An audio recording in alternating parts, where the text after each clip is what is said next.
Good evening. Thank you for joining me for Behind the Word. And this Sunday, we have a word and it's derived from where Paul contrasts the wisdom of God and the wisdom or so-called wisdom of people. And our divine service is entitled The Message of the Cross. Our Bible word is 1 Corinthians 1 verses 18. It says, "For the message of the cross is foolishness to those who are perishing, but to us who are being saved, it is the power of God." So Apostle Paul is writing here to the congregation in Corinth. He established the congregation on his second missionary journey. He spent a time period there also of about 18 months to 24 months initially. And now at the time when he actually wrote this epistle, he was on his third missionary journey. And we can read about that in Acts 18 to 23. And so 1 Corinthians is dated roughly to somewhere between 53 to 55 AD. And there were various issues in the Corinthian congregation. Of course, it was mainly from a Gentile background, and it was still a young Christian community just recently established. They must be socialized or trained into the whole new Christian ethos and morality and way of thinking, but they were far from reaching that level yet. So Paul addresses various issues. Firstly, he received news from Chloe's people, and the news he received wasn't good. He heard that there were divisions. There was conflict between different groups there. There was also problems of sexual immorality, that people they did not disengage themselves from it. Also, the Christians, they involved in lawsuits against each other, dragging each other to those courts that were available at the time. And also there were some who questioned Paul's authority. And we'll hear more about that when it comes to our Bible word. So that's the news he got from Chloe's people. And now there were also other issues that Paul addressed. And this is in a letter they actually wrote to him, and there in chapter 7 verses 1. And the issues they wanted clarity for, Paul had to explain to them. And this included questions of virginity and marriage in chapter 7. Also food offered to idols, chapters 8 to 10. Can you eat meat that's offered to idols? Yes or no? Then there's also problems that were experienced in worship. For example, the abuse of the Lord's Supper in chapter 11. Then also how to use spiritual gifts properly, which is discussed in chapters 12 to 14. And then in chapter 15, Paul there argues against those who deny the resurrection, that the body will again be raised from the dead. So Paul says, no, there is a resurrection of the body. And that's so resurrection, that's the issue that Paul addresses in chapter 15. Now, initially, Paul speaks of this news he hears from Chloe's people. There are these divisions. And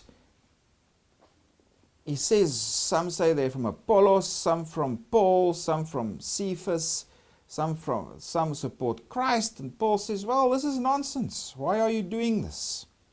And probably the root cause of these divisions is that the social elite in the congregation, there were probably only a few of them, because it sounds like most of the congregation in Corinth, like Paul says, you're not from the well-born or whatever, you're mostly poor, etc. Probably many slaves also in the congregation in Corinth. But the few of the social elite, probably those who were well-educated, they opposed Paul.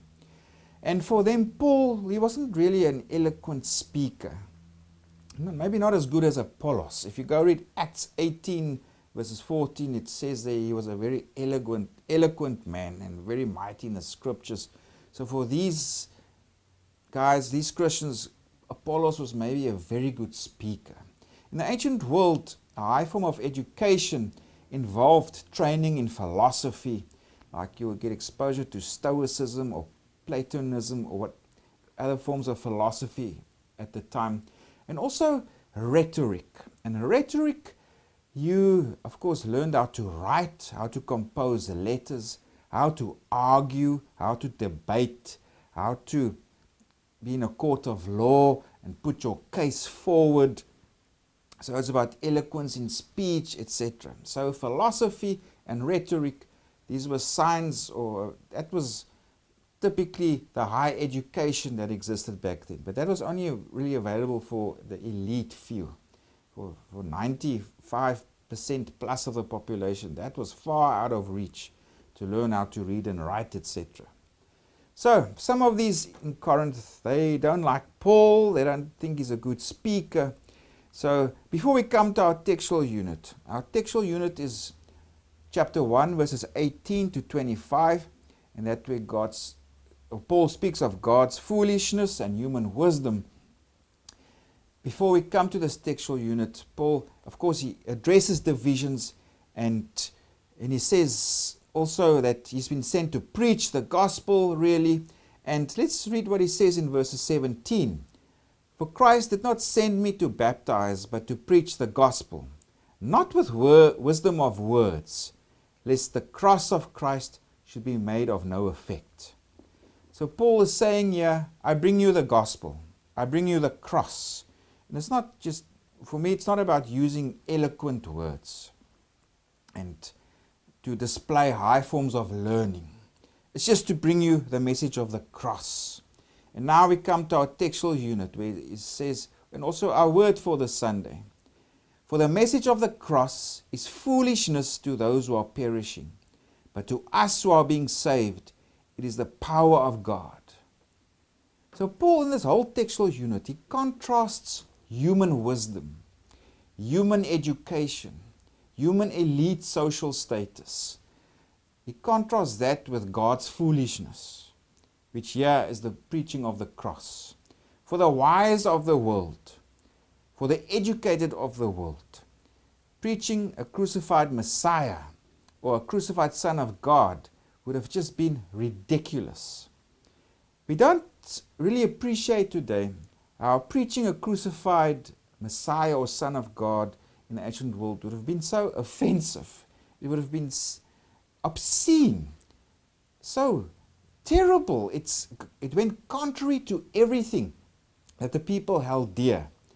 And for example, for the Jewish people, a crucified Messiah, it went against everything they expected. A Messiah would come, he would be victorious. But by all accounts, Jesus was a loser. He was nothing. He was humiliated and dishonored on the cross. He was defeated. He is nothing. Similarly for Gentiles, the idea of a Son of God, especially that is also Jewish, somewhere from a funny people that live on the edge of the empire, that only believe in one God, who are lazy because every seventh day they do nothing. These silly people who do not participate in the civic religion and festivals in honor of the emperor. These silly people, you want to say, from them comes the Son of God, or a son of a God, or the mediator of creation, and he's crucified. You must be crazy. So we don't appreciate just how rude and obnoxious and offensive early Christians were to the fellow people around them for believing in this crucified Messiah and that he is the source of redemption, etc. So it went against all forms of wisdom. Now Paul belittles human wisdom. If we read in verse 19, he quotes from Isaiah 29 verse 14. For it is written, I will destroy the wisdom of the wise and bring to nothing the understanding of the prudent. So for Paul, God destroys human wisdom, and what human wisdom will see as acceptable. He also says, where is the wise? Where is the scribe?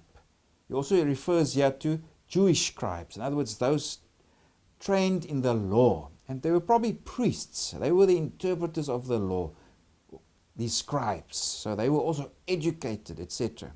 Where is the disputer of this age? In other words, the one who's trained in rhetoric, who can speak eloquently, who can argue and debate, etc.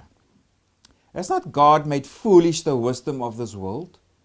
Now Paul also explains here, by their own human wisdom, people didn't come to know God. and his salvation. For them, this message of the cross is foolishness. So Paul is using kind of ironic language and paradoxes, etc. He speaks, well, God in his wisdom used foolishness to bring the message of the cross, etc. He says in verse 21, God through the foolishness of the message preached to save those who believe. And he speaks that the Jews want a sign, the Greeks seek wisdom, but we preach Christ crucified, to the Jews a stumbling block, to the Greeks foolishness.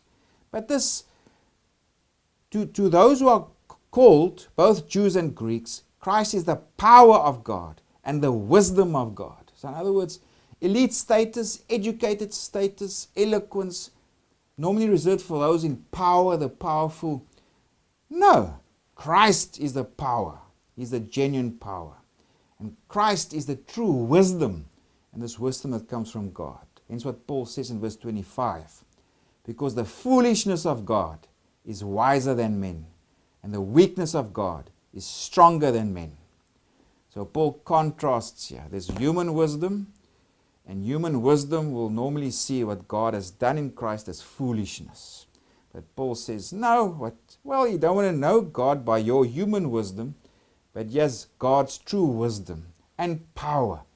It is brought and it's proclaimed through the cross, the crucifixion of Jesus. That is where true power is and where true wisdom is. So Paul, he takes human wisdom from its high throne, he brings it to the bottom, actually he throws it away. And he says, God's wisdom is revealed by our preaching of the crucified Messiah. So, that's our word for the Sunday. Blessed preparation. Have a good evening, and until next time.